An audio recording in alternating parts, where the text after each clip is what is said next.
warahmatullahi wabarakatuh. Perkenalkan, nama saya Iza Uzalia Hadida, NIM 119018. Di sini saya akan menjelaskan beberapa materi dari materi peradilan masa pra-Islam sampai peradilan masa Turki Utsmani guna memenuhi tugas UTS. Yang pertama, materi peradilan masa pra-Islam. Peradilan pertama yaitu dalam catatan sejarah, salah satunya cerita pertikaian antara Qabil dan Habil, yaitu putra Nabi Adam alaihissalam dengan Siti Hawa. Nabi Adam dan istrinya itu mempunyai kebiasaan melahirkan secara kembar atau bebarengan, satu perempuan dan satu laki-laki. Di sini Nabi Adam itu menerapkan kebijakan yaitu menikahkan silang antar kehamilan, yaitu sehingga Qabil dinikahkan dengan kembarannya Habil dan sebaliknya. Bisa diketahui bahwa jika dalam konteks sekarang ini, dalam konteks peradilan, maka yang terjadi pada pertikaian ini adalah terdapat hukum berkeluarga dan hukum bernegara, dan dalam konteks itu ditentang oleh karena Qabil tidak menerima kebijakan dari ayahnya yaitu Adam alaihissalam, maka Qabil itu mengajukan gugatan peradilan ke MA. Dalam hal ini adalah Nabi Adam alaihissalam, sehingga keputusannya itu berakhir pada pelaksanaan kurban, di mana pasalnya yang dikeluarkan Nabi Adam itu berbunyi, barang siapa yang kurbannya terbakar api dari langit, maka berhak menikah dengan kembarannya Qabil. Dan inilah peradilan pertama yang dipraktekkan Nabi Adam alaihissalam. Saya akan menjelaskan peradilan Romawi, Persia, dan Mesir kuno. Ini memiliki lembaga peradilan yang terorganisir dengan baik, punya undang-undang yang dilaksanakan oleh atau hakim. Hukum Romawi dikumpulkan dalam konteks hukum. Romawi kuno itu mempunyai tahanan yang berisi binatang buas untuk menghukum orang-orang yang tidak benar atau diseret dengan kuda yang berlari kencang. Mesir kuno itu dikepalai oleh Firaun yang bertanggung jawab membuat aturan, menciptakan keadilan, menjaga hukum dan ketentraman. Di sini belum ada undang-undang hukum pengadilan berdasarkan apa yang benar dan apa yang salah dengan disepakati penyelesaian konflik. Bangsa Israel dan Arab pra-Islam itu sudah mempunyai alat bukti yang dipakai dalam proses peradilan, yaitu saksi, sumpah, atau keadaan tertangkap basah. Selanjutnya, peradilan pada masa jahiliyah.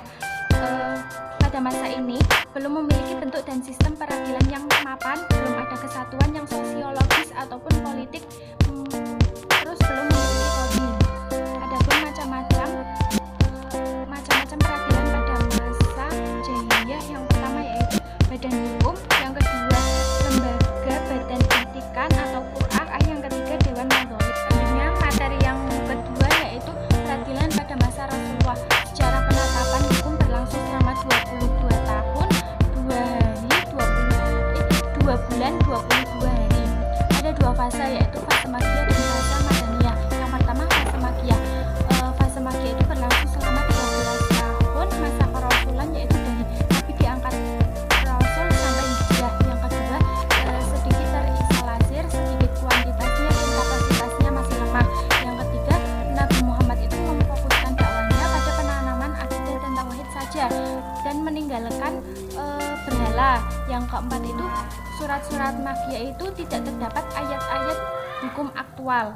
Sedangkan fase Madaniyah yaitu yang pertama berlangsung dari Nabi Muhammad hijrah sampai wafat. Yang kedua, Islam sudah kuat, kuantitasnya semakin banyak dan punya tata pemerintahan yang bagus. Yang ketiga, di Madinah itu sudah mulai disyariatkannya hukum pernikahan Islam, waris, utang piutang, dan lain-lain.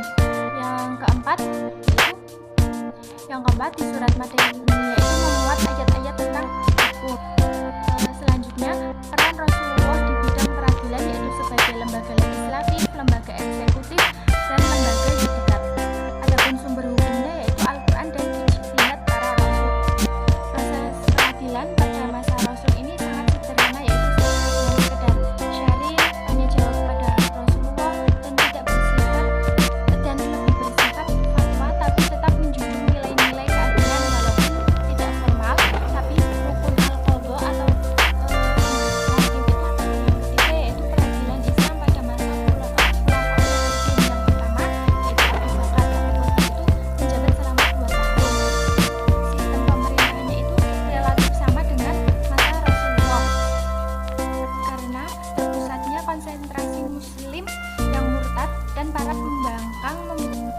orang yang tidak membayar zakat, dan kekuasaan Islam juga belum terlalu luas sehingga perkara yang muncul itu sangat sedikit. Jabatan hakim dipegang khalifah. Ada juga riwayat lain jabatan itu dipegang oleh Umar bin Khattab. Jadi ada dua riwayat. Yang pertama itu jabatan itu dipegang oleh khalifah, yang kedua itu jabatan dipegang oleh Umar bin Khattab. Yang kedua adalah Umar bin Khattab. Dia menjabat selama 10 tahun. Kekuasaan Islam itu sudah luas dan tugas pemerintahannya pun sudah beragam. Khalifah ini mengangkat beberapa sahabat menjadi hakim, seperti Abu Darda di Madinah, Abu Musa al-Asy'ari di Kufah, dan lainnya. Yang kedua itu pengangkatan qadhi pada awalnya dilaksanakan oleh khalifah, tapi akhirnya khalifah itu menunjuk gubernur untuk mengangkat qadhi yang belum ditunjuk oleh khalifah. Tidak mungkin seorang khalifah menunjuk banyak daerah menjadi qadhi, sehingga diwakilkan oleh gubernur.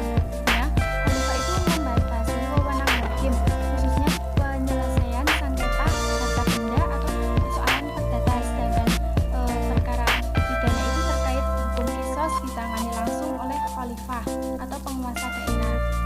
Seorang hakim itu memutuskan perkara itu merujuk pada Al-Quran dan Sunnah. Jika di antara keduanya tidak ada, yaitu Al-Quran dan Sunnah tidak ada, maka mereka itu bertanya pada fuqaha, mujtahid atau mujahidin, atau ijtihad kolektif atau ijtihad individu.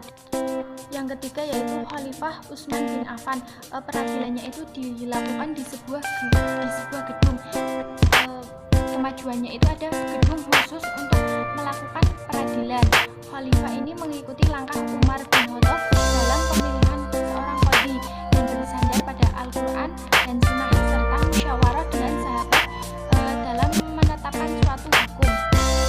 Terus mengangkat naib qadhi untuk membantu tugas hakim, memberi gaji para hakim itu dari Baitul Mal. Hakim pada masa Utsman bin Affan ini hanya melanjutkan hakim di masa Umar bin Khattab. Jadi Utsman bin Affan itu tidak memilih hakim lagi, dia hanya melanjutkan hakim di masa Umar bin Khattab. Terus kelemahannya pada masa Utsman bin Affan ini melanjutkan sistem peradilan sebelumnya, ada nepotisme yang tidak ditebas secara tegas. Selanjutnya Khalifah Ali bin Abi Thalib.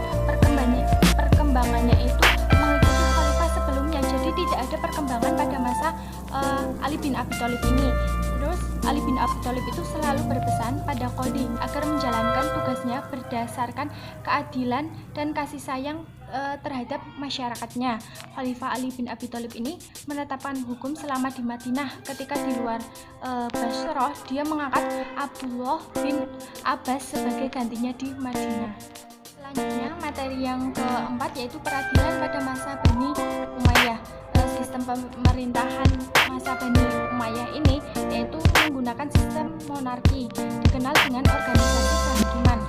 Semua perkara itu menjadi wewenang hakim, tapi juga dibatasi, seperti hakim itu memutuskan perkara dengan ijtihad sendiri dan berpedoman pada Al-Quran dan Sunnah. Lembaga peradilannya itu belum tentu berkuasa, jadi keputusan hakim itu lebih kuat.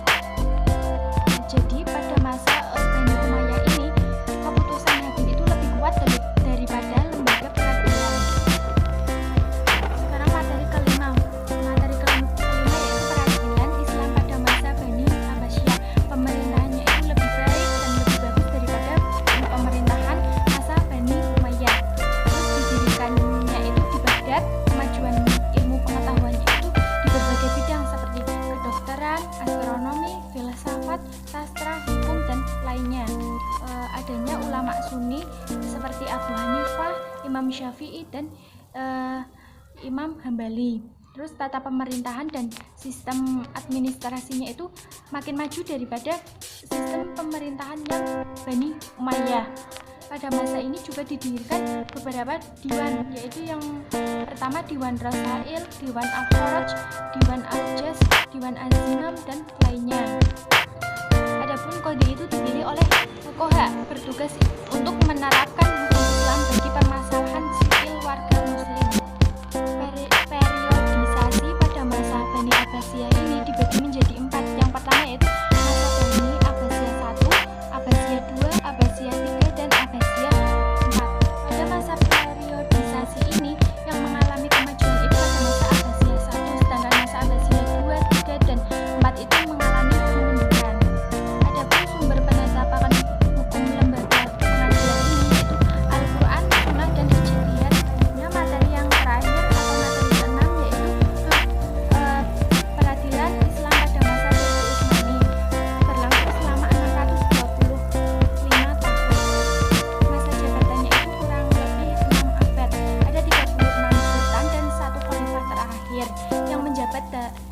menjabat dengan masa jabatan berbeda-beda di Turki Utsmani ini.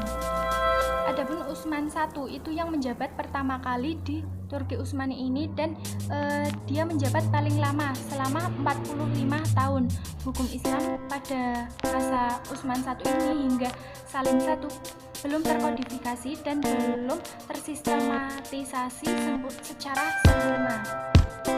Hukum pada masa Turki Utsmani ini dibagi menjadi dua. Yang pertama yaitu masa Tanzimat dan yang kedua masa pasca Tanzimat. Masa Tanzimat itu dikenal dengan Tanzimat al-Fayri. Pada masa ini dibentuk Mahkamah Nizamiyah yang terdiri dari Qadha al-Madari dan Qadha al-Syar'i. Di akhir peradilan masa Turki Utsmani ini, persoalan peradilannya itu semakin pelik. Sumber hukum yang dipegang dan tidak hanya terbatas pada syariat Islam, tetapi diambil dari hukum barat, yaitu Eropa, yang diakibatkan adanya penetrasi Eropa terhadap dunia Islam. Lembaga peradilan di Turki Utsmani ini pun berubah, adanya mahkamah biasa, mahkamah banding, dan mahkamah agung. Hukum syariat dan hukum adat ini dihapuskan diganti dengan hukum barat. Contohnya itu dalam perkawinan tidak ada lagi yang menggunakan hukum syariat, tapi diganti dengan undang-undang yang diadopsi dari Swiss. Sejarah dengan perkembangan peradilan, karena hakim yang semestinya itu menjadi benteng terakhir sebagai penegakan hukum Islam dan berijtihad itu sudah tidak ada lagi. Sekian dari saya, kurang lebihnya mohon maaf apabila ada tutur kata yang kurang berkenan. Wassalamualaikum warahmatullahi wabarakatuh.